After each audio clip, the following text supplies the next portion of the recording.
आइए, हम लोग पिछले क्लास में रियल नंबर्स को लेकर डिस्कस किए थे, जिसमें हम लोग सबसे पहले सेट को डिस्कस किए थे, उसके बाद natural number, whole number, integers, ये सब का डिस्कशन हम लोग किए थे। हम बताए थे कि ये बेसिक है, ये जीरो क्लास एज है, जीरो लेसन है। अब इसको आगे बढ़ाते हैं। आगे बढ़ाते हुए रियल नंबर में हम लोग एक्सरसाइज 1.1 करना चाहेंगे। एक्सरसाइज 1.1 करने से पहले कुछ बेसिक थ्योरी है। एक मैथमेटिशियन है, इनका नाम है यूक्लिड।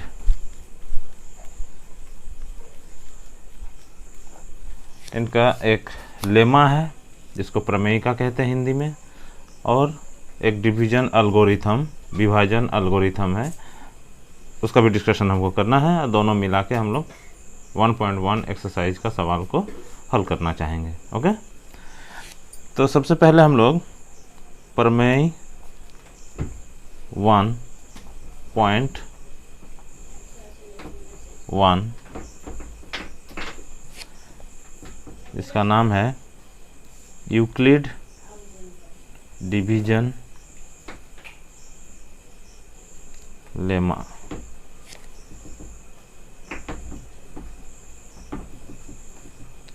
हिंदी में कहते हैं इसको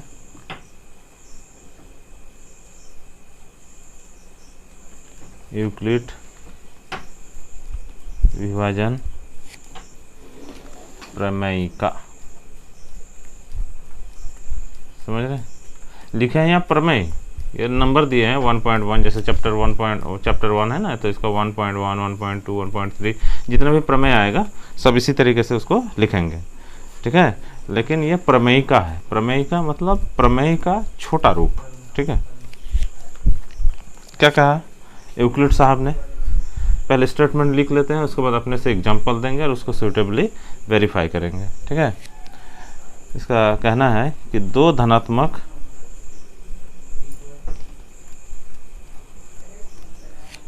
पूर्णांक a और b दिए रहने पर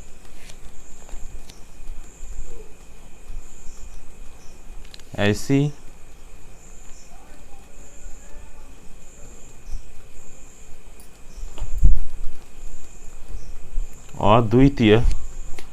अद्वितीय का इंग्लिश होता है यूनिक। यूनिक माने जिसका कोई दूजा नहीं है। यूनिक पूर्ण संख्याएं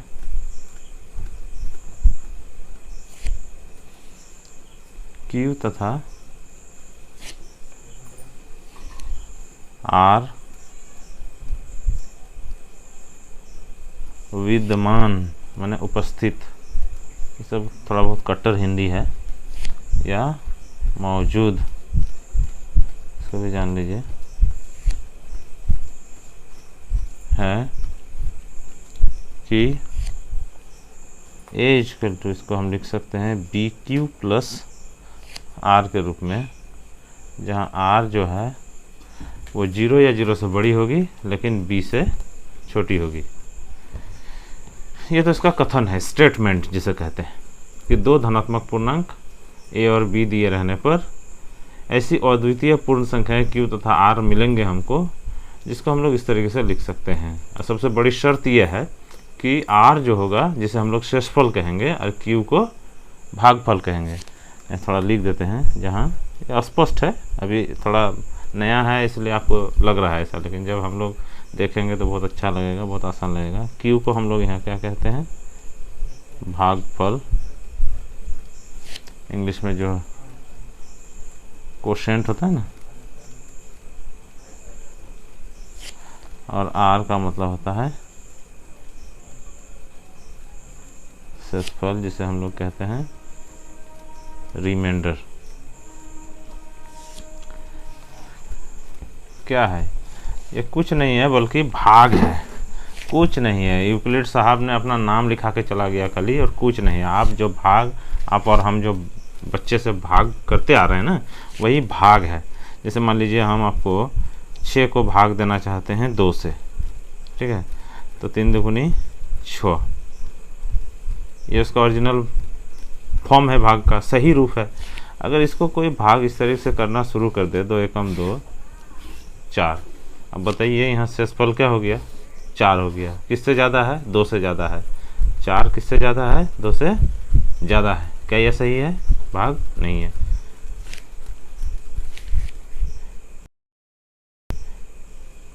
और ये देखिए यहाँ 0 है, शेषफल क्या हो गया, 0 हो गया, कट गया इसलिए 0 हो गया। ठीक है, इसीलिए ये भाग सही है। इस कोई अगर इसको इस तरीके से करेगा, 2 एकम 2, यहाँ कितना है, ये तो की है, अच्छा सॉरी, 2 दुगुनी 4, और यहाँ क्या लेफ्ट ओवर हुआ, 2, यानी शेषफल क्या बचा, 2। ये 2 क्या हो गया, इस 2 से बराबर हो गया, एक बार और खाएगा, तब तो ये गलत है, इस तरीके से तो भाग होता नहीं है। तो यही भाग को यूक्लिड साहब ने यह थ्योरी के रूप में लिख के चला गया कि अगर मान लीजिए ये ए है, इसको हमको बी से भाग लगाना है, तो यहाँ भागफल आएगा क्यू, कुछ क्रियाक्रम होगा, मान लीजिए कामधम होगा, और शेषफल बचेगा आर। ये भी एक नंबर है, ये भी एक नंबर है, और ये भी एक नंबर है। इसको इससे गुना करने के बाद यहाँ पे मिलेगा कुछ, और इसमें कामधाम पूरा करने के बाद, क्रियाक्रम करने के बाद शेषफल आर मिला। अब ये जो आर है, ये जो रिमाइंडर है, शेषफल है, हम लोग बेसिक भाग क्या सीखते हैं कि ये जो शेषफल है ये इससे फिर नहीं जाना चाहिए, इससे इसको भाग नहीं लगना चाहिए, यानी आर को बी से फिर से भाग नहीं लगना चाहिए। जैसे इसमें भाग लग जाता है, 4 को 2 से भाग लग जाता है, 2 दुगुनी 4। इसको अगर इस तरह करते हम तो 2 एकम 2, यहाँ 4, और फिर 2 दुगुनी 4, तो गजब हो जाता। तब तो ये 2 और 12, 2 गुना 12 24 होता है। क्या ये 6 है, 6 के बराबर है, नहीं है ना, ये तो गलत बात है ना। तो ये भाग हमारा नहीं हो सकता है। यही चीज़ को ये थ्योरी के रूप में लिखा है यूक्लिड साहब ने। ये जो ए है, जो भाज्य है, ये भाजक है, बी गुना क्यू, भाजक गुना भागफल, और प्लस में ये शेषफल।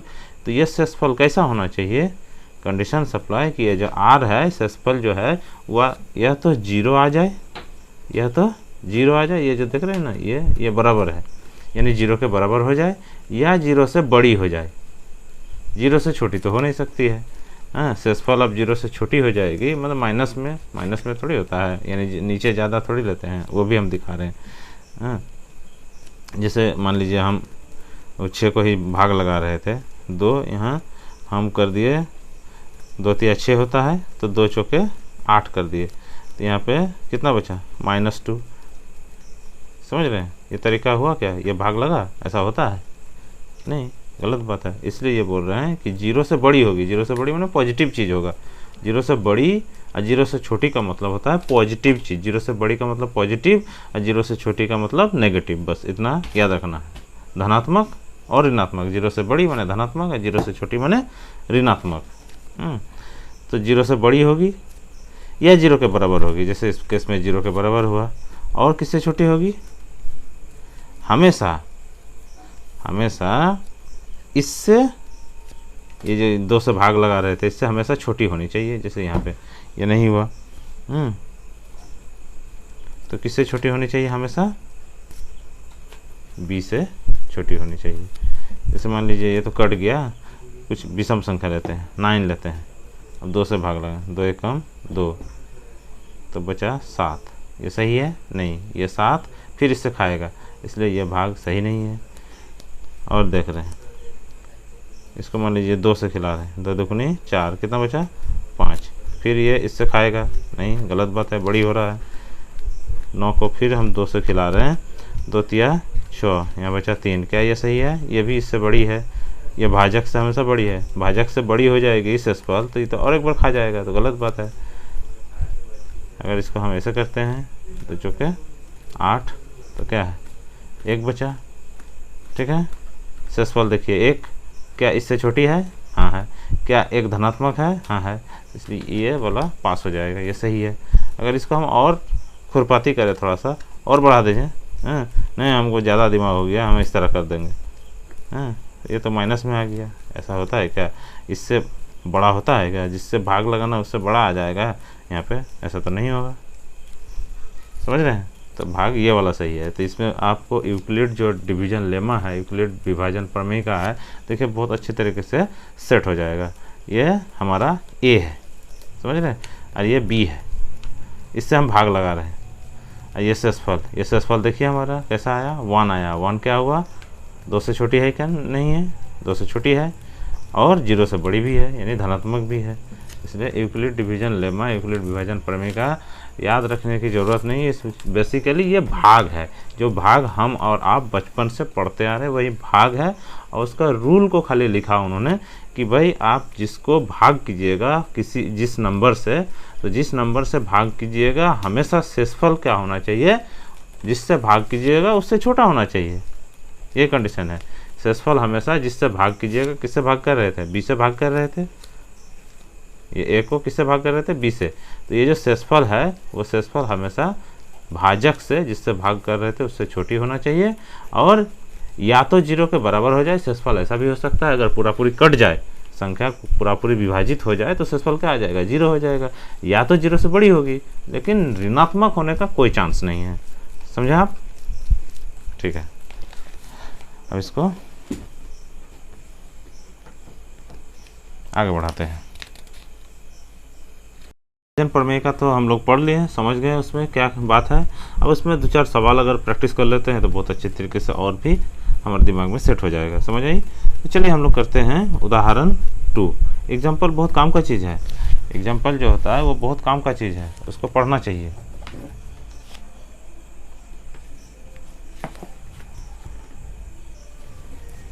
ठीक है, चलिए क्या है, दर्शाइए कि प्रत्येक धनात्मक समपूर्णांक 2q के रूप का होता है तथा प्रत्येक धनात्मक विषम पूर्णांक 2q + 1 के रूप में होता है, जहां q कोई पूर्णांक है।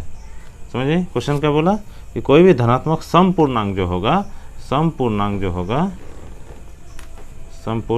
होगा उसको 2q तथा विषम पूर्णांक जो होगा उसको 2q + 1 के रूप में लिखा जा सकता है। ये हमको दिखाना है। समझ रहे? ये क्वेश्चन है हमारे पास। क्वेश्चन आप देख लीजिएगा बुक से, हम क्वेश्चन आपको समझा दिए, खाली क्वेश्चन हमको लिखना संभव नहीं है यहाँ पर उतना। ठीक है ना? तो हम सॉल्यूशन में जाते हैं। क्या करते हैं, ये क्वेश्चन का बेसिक था, जो करना था उसको हम यहाँ पे उतार लिए। ठीक है, तो क्या लिखते हैं, यूक्लिड विभाजन प्रमेय का ऐसे जाना है, इसलिए हमको मानना होगा। क्या मानना होगा? माना कि ए कोई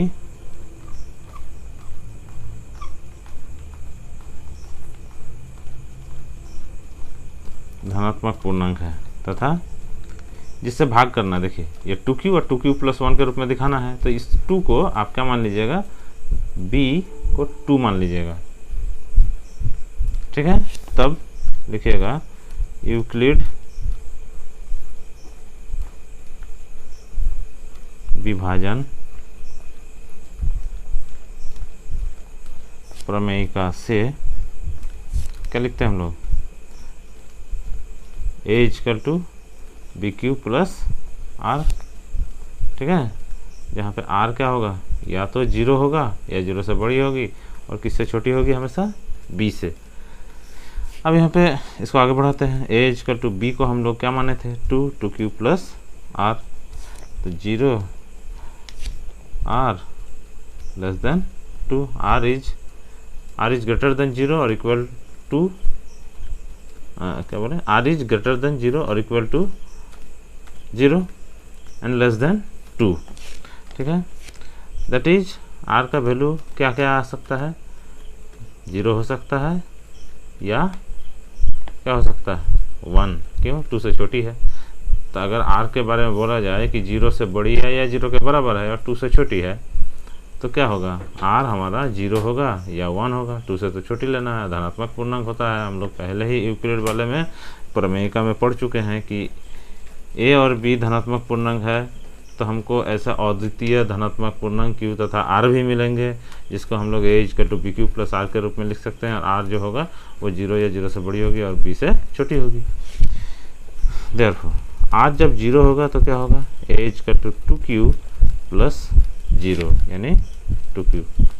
अब ये बताइए q धनात्मक पूर्णांक है और 2 से मल्टीप्लाई है। मान लीजिए q 1 है तो 2 × 1 2, मान लीजिए q 3 हुआ, मान लीजिए तो 2 × 3 कितना हुआ 6, q 4 हुआ 2 × 4 कितना हुआ 8। यानी 2 से जब मल्टीप्लाई है कोई भी चीज़, कोई भी धनात्मक पूर्णांक 2 का गुणज है तो उसको हम लोग क्या कहेंगे? जो भी 2 का गुणज है, हम लोग पहाड़ा क्यों पड़े हुए हैं? सम और विषम का क्या है परिभाषा कि सम संख्या वह है जो 2 से कट जाता है, यानी 2 का गुणज है। तो ये 2 का गुणज है, इसलिए हम इसको बोलेंगे सम संख्या। और जब 1 ले लेंगे तो a क्या हो जाएगा 2q + 1। अब ये सम था, देखिए ये सम था, सम में 1 जोड़ देंगे। मान लीजिए 2 + 1 3, मान लीजिए 4 + 1 5, मान लीजिए 6 + 1 7। तो ये क्या हो जाएगा? इधर विषम हो जाएगा। तो यही हमको दिखाना था कि कोई भी धनात्मक पूर्णांक जो है सम पूर्णांक को 2q और विषम पूर्णांक को 2q + 1 के रूप में लिखा जा सकता है। ये एग्जाम्पल 3 करते हैं। अब इसमें देखिए दर्शाइए कि एक धनात्मक विषम पूर्णांक जो है वो 4q + 1 और 4q + 3 के रूप में लिखा जा सकता है। और सम पूर्णांक के बारे में नहीं बोला है कि धनात्मक विषम पूर्णांक किस रूप में 4q + 1 तथा 4q + 3 के रूप में लिखना है, के रूप में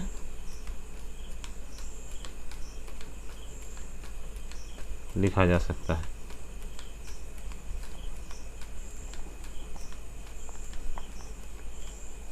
ठीक है, ये हमारा क्वेश्चन है। आप क्वेश्चन पढ़ लीजिएगा कि एक धनात्मक विषम पूर्णांक को 4q + 1 और 4q + 3 के रूप में लिखा जा सकता है। ये हमको करना है, दिखाना है।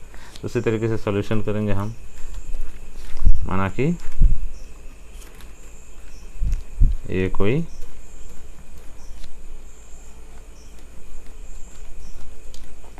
धनात्मक पूर्णांक है तथा b = क्या मान लेंगे आप? जैसे 4q + 3, जैसे यहाँ पे 2q + 1, तो b को हम 4 मान लेंगे। तब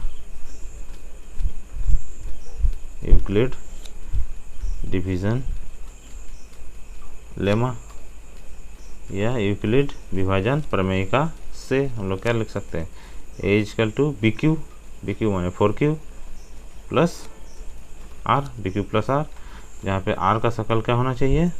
r का सकल सूरत जो होगा वो किससे? b से, b माने सॉरी 0 से बड़ी या बराबर, लेकिन किससे छोटी? b से।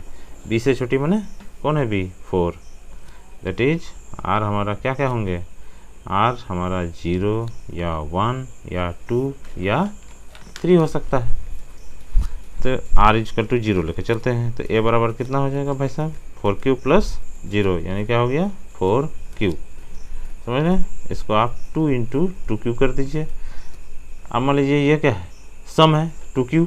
अभी आप पढ़े थे कि 2q जैसे सम होगा, और सम में फिर से 2 गुना। मान लीजिए ये 2 है तो 2 × 2 4, मान लीजिए 4 है, सम है इसलिए 2 × 4 8, मान लीजिए यह क्या है? 6 है तो 2 × 6 12, यानी क्या हो जाएगा? तब सम हो जाएगा।